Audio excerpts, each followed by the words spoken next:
But before I left for Taiwan, I wanted to go and check up on my clinic in San Francisco. And they go, you should not be able to book a room here. I said, hey, what's going on? And he goes, oh, this is not a hotel any longer. It's been converted to a COVID hospital. The latest on the coronavirus emergency. Right here in New York, thousands of people are self-quarantining. Story of how Greg came to Taiwan and left America, left what probably could be one of the most dangerous times in America and came here. So start from wherever you need to start and we'll just go from there. Well, as you know, the coronavirus crisis was pretty traumatic in the United States right now and also last year. And so I came back to Taiwan about a year ago. But before I left for Taiwan, I wanted to go and check up on my clinic in San Francisco. At the time, I was in Orange County, and it should have just been a simple flight. I landed in Oakland, actually, and then I made my way to the clinic. I got into my clinic, and I did the work that needed to be done. It took me about 8 hours worth of work, and I called the Uber driver just in time for me to get back to Oakland, which incidentally is about an hour from San Francisco, and I should have been on time to catch my airplane. However, I love that. Every story, if it has a but, however, or something's about to happen. I have all three. Anyways, the Uber driver took a wrong turn, and we took the wrong street. And the street was just long enough to where by the time we got back to the Oakland airport, I was now late for my flight. I literally, and I'm not even joking, I had 1 minute left to cross the gate to catch that last flight to get out of the Oakland area back into Orange County. If you guys don't know, many places in the United States, mostly metropolis areas, we're talking LA, San Francisco, New York, the homeless rates are shooting up. And in America, generally when there's homelessness, there's lots of crime, drugs, especially for white people to be in there, it is not a safe place. I remember going back to the US right before the pandemic really started exploding, and I was in LA. It was my first time really exploring LA. I got excited, I went to downtown LA, which for me, first time. My wife and I didn't even get out of the car. It was that bad already in LA. We went to Venice Beach. We were there for 5 minutes. I bought an ice cream cone and left. When Greg told me this, he actually talked a lot about his issues while you were walking through Oakland in some of these places. Will you share that part with us? So I got rejected and I got stranded in the Oakland airport. So I thought, okay, great. I'm gonna have to just stay in the airport all night long. And my wife is extremely resourceful, and she got online. She actually found me a hotel room, and I thought, oh wow, that's amazing.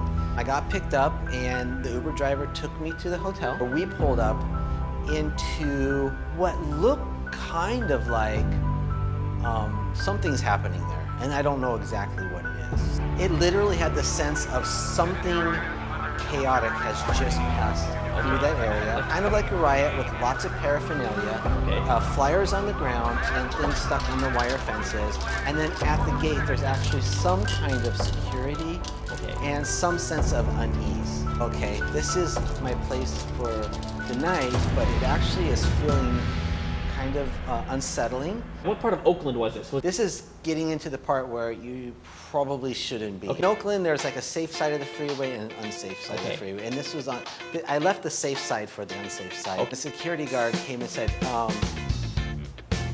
did you book a room in this hotel?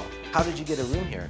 It was just an online booking, nothing out of the ordinary. He goes, so will you please come out of the car and come in and stand in my office here, which is basically the security guard's small remote office, satellite office. Just stand here and don't move. Which is really strange. You know, you don't come across this in the US very often. And I thought, oh, okay, what's happening next? Do I need to run? Am I trapped in a little office? I didn't know what's happening. So, and you keep in mind, in this place, there still was this feeling of unsettledness, people moving around. And they go, you should not be able to book a room here. I said, hey, what's going on? And he goes, oh, this is not a hotel any longer. It's been converted to a COVID hospital. All right, so I can't stay here, right? No. And my Uber driver drives off. And he says, no, there's 2 more hotels down the street. If you go quick, maybe you can get a room there. But I would leave quickly if I was you. Oh no. On the way, I realized what the chaos was. It wasn't just COVID related. This was the Black Lives Matter movement that was happening, and I was in its trail. And you're a white guy with blue eyes walking in that. Yeah, and the sun was setting. It was about 7 p.m. at night. Almost like a scene that could be, you know, from a zombie movie or something, right? Right. And so, okay, well, I'm not a person, I have no discord with anybody at all. I love all the people. But I also know that it's not the best place for me to be in. Yeah. And also my cell phone battery was about 2%. Oh no. Okay, so I'm walking down the street and I look to the right, there's a couple hotels that I can choose from. They didn't tell me which one I could use. They just said, try them. Okay. On the left, there's gas stations and McDonald's. And I thought, well, where should I go? Should I go hang out in the McDonald's or should I try the hotels? So I thought, well, I'll try the hotels first. And if they fail, I'll try to go to McDonald's and call an Uber driver from there. And so I went to one hotel and basically I walked up to it and the guy said, no, don't go here. And so I said, okay. And I went to the other one and he said, go around the corner, there's a shortcut. And you can cut through the fence. I'm like, all right. Sketchy, yeah. And so I did that and kinda there's a shortcut. If you're good at hopping fences, it's a shortcut. And I just walked straight up to the counter and I said, I'm sorry, do you have any rooms? They're like, no. And honestly, I didn't want to stay there at that point, was because it was crowded with people. Okay. And there was a lot of drunk people in there and they were drinking and no masks were being worn and the partying was about ready to happen. And I thought, okay, I need to get out of here and I need to charge my phone. I found a little spot back in the dark corner of the hotel. I'm not even, seriously, I found a plug, called my wife again. I said, I told her the story. She was like, oh my gosh, that's horrible. I'm gonna try to find another one. I said, okay, good. I finally got one Uber driver who would took me back to the other side of the road, and I got to the hotel, dropped me off again and left. You're very lucky. This is one of the only rooms left in the whole city, basically. How was the change once you got to Taiwan compared to the chaos in your own country? How did that feel? Well, it felt very different. I was in California, and there had been a lot of tension building up in the U.S. for about a couple years prior, and then into the COVID. There was not only the pandemic, but there was a lot of political stress and a lot of angst between different people with different viewpoints.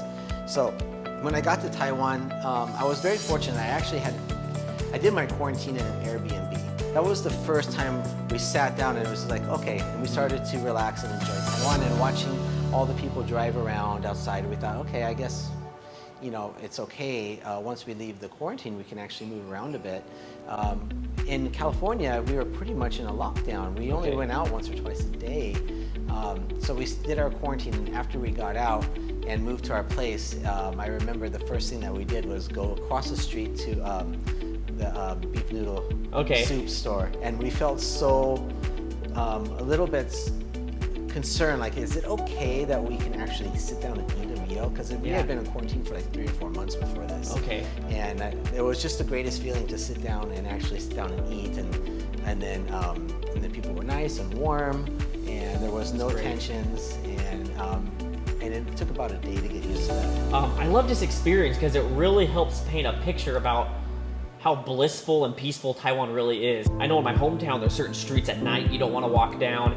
I remember I lived in DC, I would go to Las Vegas, and there were parts where at night when you were walking around, you felt like someone could come and mug you, and it's not if, it's when, because this actually happens to lots of people. But in Taiwan, I've walked at the strangest of places, like Ximending at 2 o'clock in the night. There's never been a time when I've walked on the streets and haven't felt safe. I can't even think of a place where you would feel threatened or danger. Secondly is, during this whole COVID thing, Taiwan really has been this little safe haven. So thank you so much, Greg. You're welcome. I'm excited for this series, so make sure you guys stay tuned, and I think you all know what to say. 喝一杯，快乐一杯，米浆万岁。